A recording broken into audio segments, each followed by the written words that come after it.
Looks like those two are about to fight.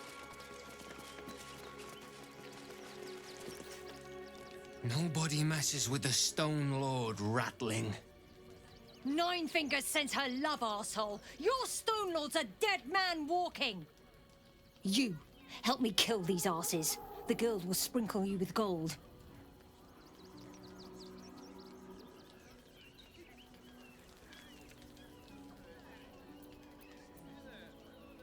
Are you serious? A pacifist? In Baldur's Gate? Nobody's leaving this place alive, cock.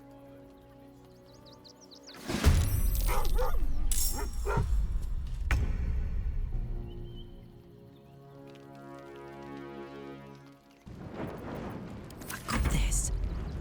I'm going to enjoy this.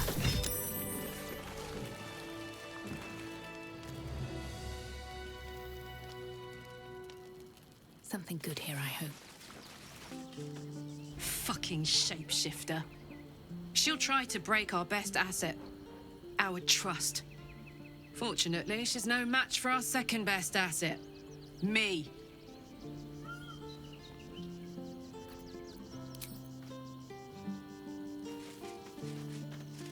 So Baal's chosen is a doppelganger. I should not be surprised. They have ever been among his favorite servants. Orin is testing you. Either she thinks herself a predator, playing with her food, or she fears what you might do. Good.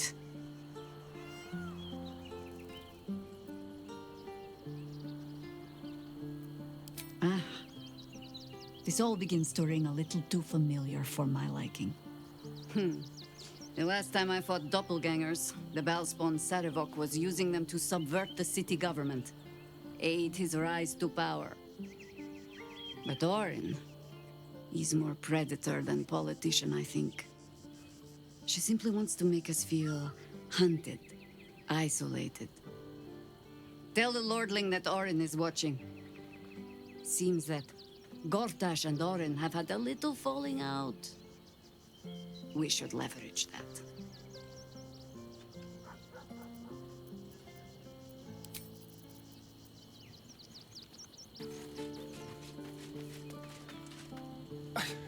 It's not enough. We have a gallery of villains to look out for, but now we could be infiltrated by a shape changer? I can't even tell if any of you are acting strange because you've been replaced, or because this group is full of weirdos.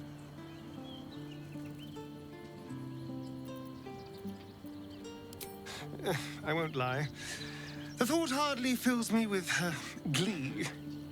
Even with my newfound advantages, he's still an incredibly powerful vampire. But he's arrogant, too. If he does hear I'm back, he'll try to take me and expose himself in the process. Then I'll be able to strike.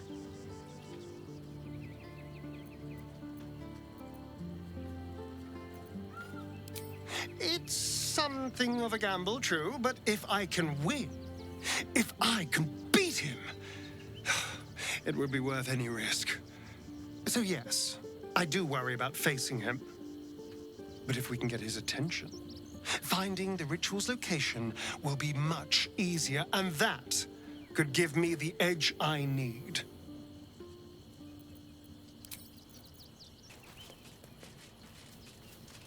Orin, Skvar, burn away the shadows she hides in, tear off her mask, and you'd reveal her for what she is, a shivering child.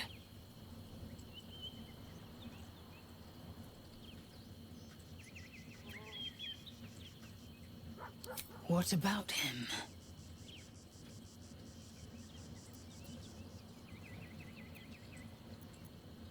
The historical slates describe Orpheus as a fearsome, terrible creature, powerful beyond measure, and enthralled by the Geich. So mad with power, he'd smash through the Githyanki Empire and deliver the shards to his illithid masters. And glowing with such psionic force that he and his red dragon blazed a trail through the skies. A lethal comet careening towards my people. Lies, of course. Vlaakith spread a false image of Orpheus as monstrous betrayer, and her knights as the butchers who sliced him through. She was right to fear him, I'll grant her that. So great is the comet, it could shatter her reign.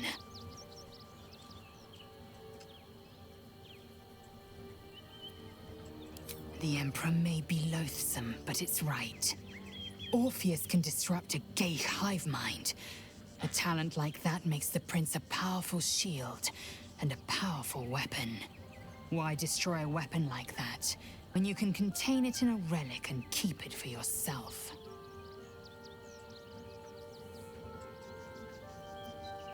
A weapon is only an asset for as long as it isn't pointed at you. The means of Vlaakith's own end has been ripped away from her. Better to have Orpheus killed than to risk his escape.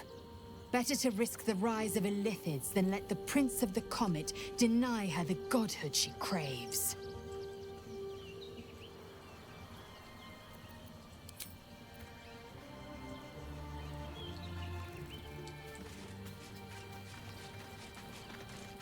I have battled great evils, been mocked by villains of all sorts. But Orin, she is beyond even Thorm. Her mind is twisted beyond recognition. What is she capable of? And where will she strike next?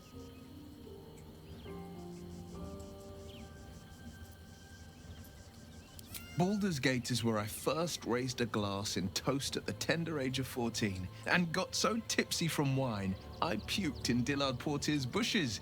It's where the flaming fist chased me after I'd stolen a peach from a cart in the Wide. I got a good chewing out over it too. It's where my father taught me to hold a rapier, to read books of lore, to know right from wrong.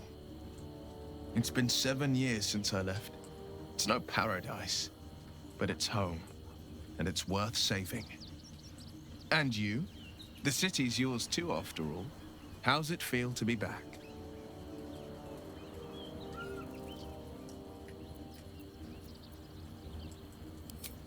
Wonderful, isn't it? Torril's history is written within our city's walls. Expeditions to the continent of Mastika gather in the harbor. The Church of Gon displays its most priceless treasures in the High House of Wonders. Voices raised in song on Returning Day. The heady wines at the Elf Song. There's truly no place like Baldur's Gate.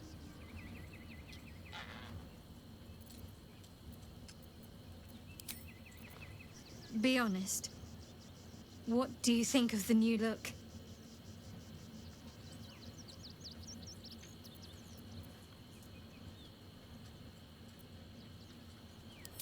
Well, I'm glad someone does. Perhaps I'll get used to it.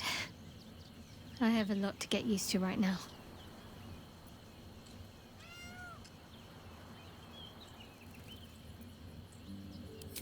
I hope so.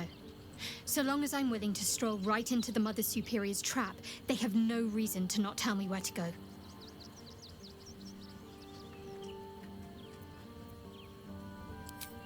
Worm's Crossing is a choke point. If I wanted to intercept a new arrival, I'd find somewhere before the bridge, blend in amongst the crowds, and wait. Most people seeking entry to the city will be refugees. I'd look wherever they're gathering.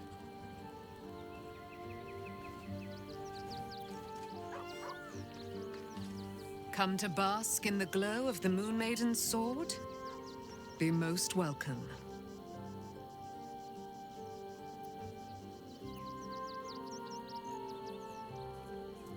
Our thoughts are as one, my friend. You must face the Chosen of Bane and Baal. I will do my part to see them laid low.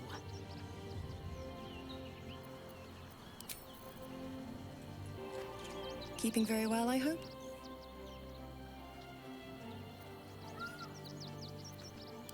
Look after my angel, of course. She's been through more than I can bear to think about. 100 years in the Shadowfell. 100 years being murdered by Sharans over and over. It fills me with a rage I can hardly contain. She's a formidable woman, my Aelin. but no one could escape such horrors unscathed. She's in my hands now, and I intend to help her through whatever's to come. We'll both of us stand by you when the time comes to put down the horror that threatens this city. We are your allies for life.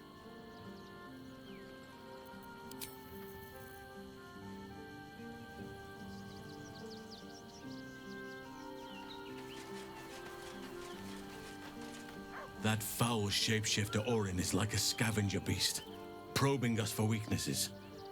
Do not let her shake your resolve.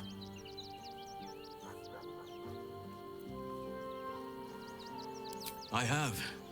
He speaks to me during my nightly meditations. He is well, and Oliver also. At times they are one, and at others they divide. Easier for playing, perhaps. And the land thrives also. I doubt you would recognize it. Perhaps one day, you and I can both return and see it for ourselves.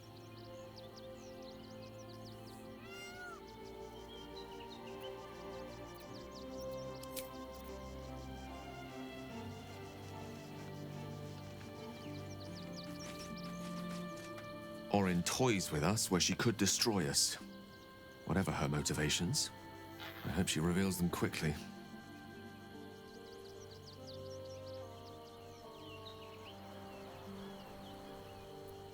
I can only imagine what I could do were I to adopt the biology of a mind flayer. You've not taken this power for yourself. So I can only wonder, why offer it to me?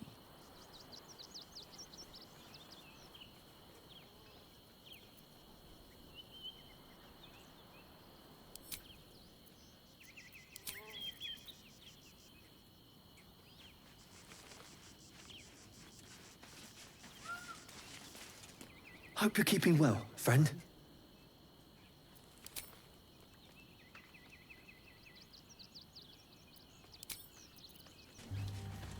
I'm just a cat. But please, talk to Yenna. Well, why are you so nosy?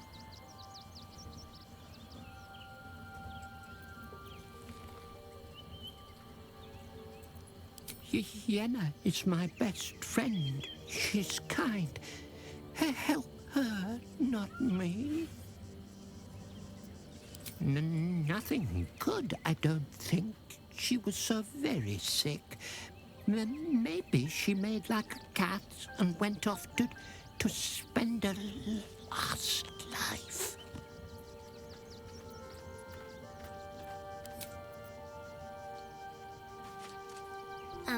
Hi. It's me, Yenna. You remember me, right? You were really nice to me before, and, my mum hasn't come back yet. She might come later. I don't think she's coming. Could we maybe stay here? Yes! We can play Won a Cup.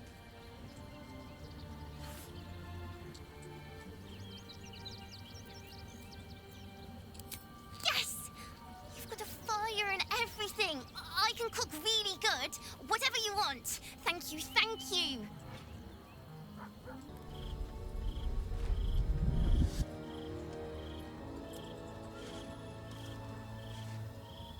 Queen Vlakith. Skra! You are Sharlak, and still you speak my name. I've seen the captive Orpheus with my own eyes. Spoken to Gestil Kithrak Voss. You lied to us. Enslaved us. The betrayer Voss lies! I have only a moment, and you, Hasharlak, will listen. We are Githyanki. We move mountains. We snuff out stars. We shake the plains. The traitor Voss has lied to you. The heretic prince would shatter us in an instant. The great dominion shrunk to the head of a pin. Can this be true? Is the Githyanki prince really a threat to his own people? or simply a challenge to Vlaakith's rule. Return to the astral prism. Slay Orpheus the Pretender. Serve me, and I will ascend you. You will be no mere warrior, nor Kithrak. You will be Barta Vlaakith, commander of dragons. My only, my chosen. A final chance. Kneel before me. Make your promise. Lae'zel's thoughts become yours. The sight of Orpheus looms over her mind. Voss's words echo within it. She means to forever turn her back on Vlaakith.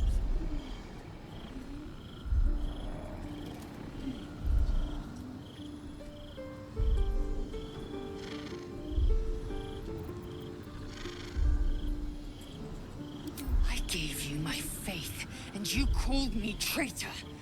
I gave you my life, and you ordered your knights to hunt me. I have witnessed too much, and you have given me too little. Finally, I can see. Orpheus will live, and I will hear his creed. This is my word. Your word is nothing! You are nothing! The Kithraki will bring you. I will tear your flesh from your bones and devour your skull's marrow while you beg for death. I will consume you. I will unmake you.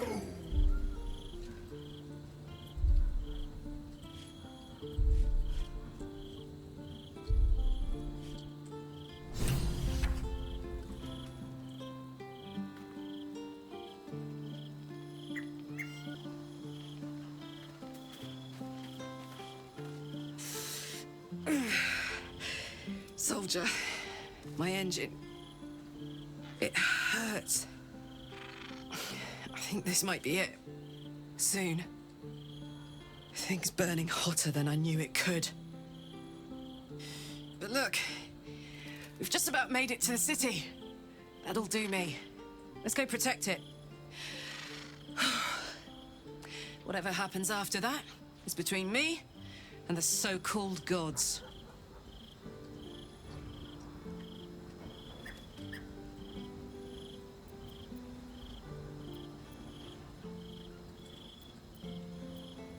With this heat going, I can't spare the energy to think. I just want to enjoy whatever's left of this life of mine. Anyway, it could be worse. I'm exactly where I'm supposed to be, with who I'm meant to be with. How many people can say that?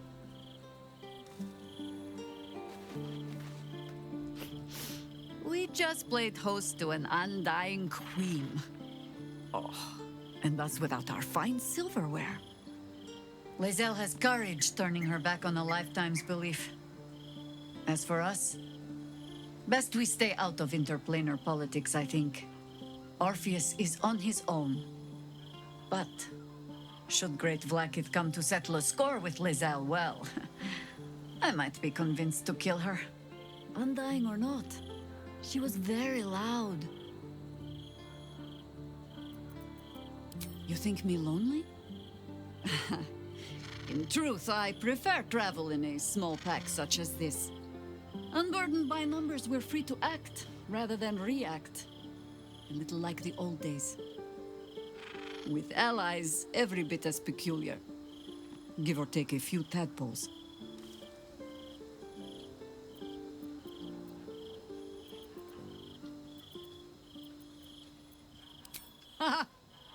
A kind way of saying, ye gods, I hope our dusty bones don't break at the first blow. Fear not for me. I will try my very best to keep up.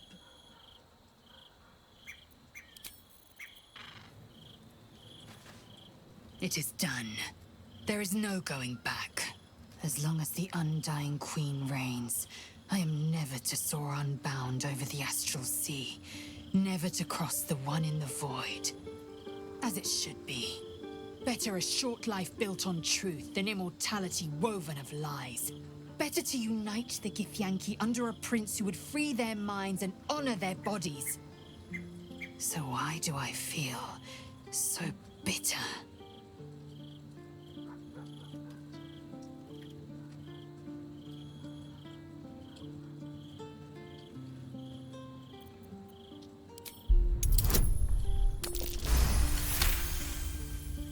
Vlaakith has upended Lae'zel's whole existence.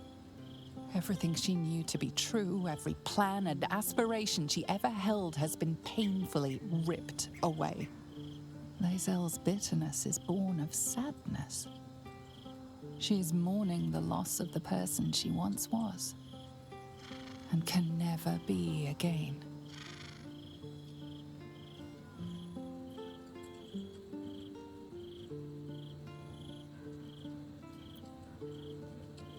How well you've come to know me. But in truth, she didn't take everything. I have what I have gathered for myself.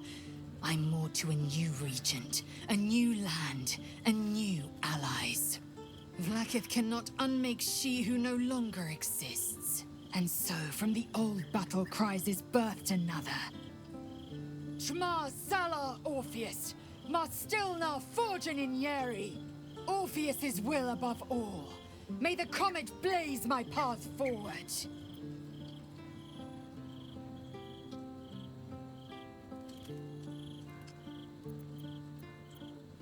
Orpheus's freedom is my want and my need. To deny his freedom would be to deny my own. There will come a time when I can think about myself beyond the Lich Queen who enslaves the Githyanki and the prince who would liberate them. But that time won't come until the Prince of the Comet flies again.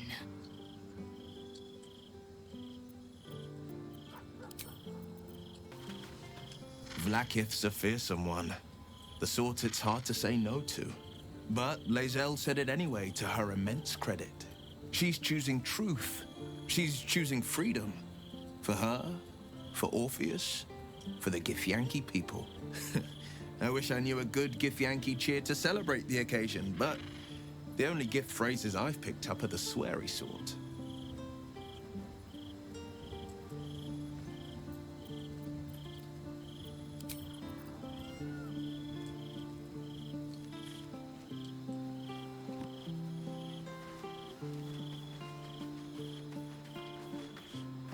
I didn't think I'd live to see the day when Lae'zel turned her back on Vlaakith. But all things considered, good for her.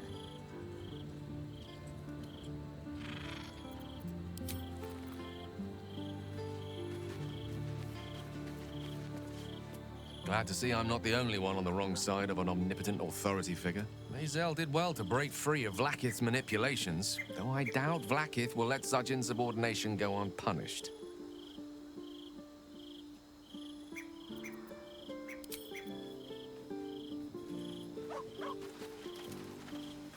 So, it seems that Vlaakith is Lae'zel's queen no longer.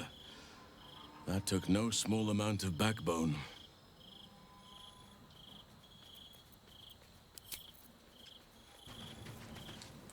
So, Lae'zel's finally seen the light and turned on her mistress. It took a little time, but she got there. Though it's not over yet. Masters rarely let their slaves go without a fight.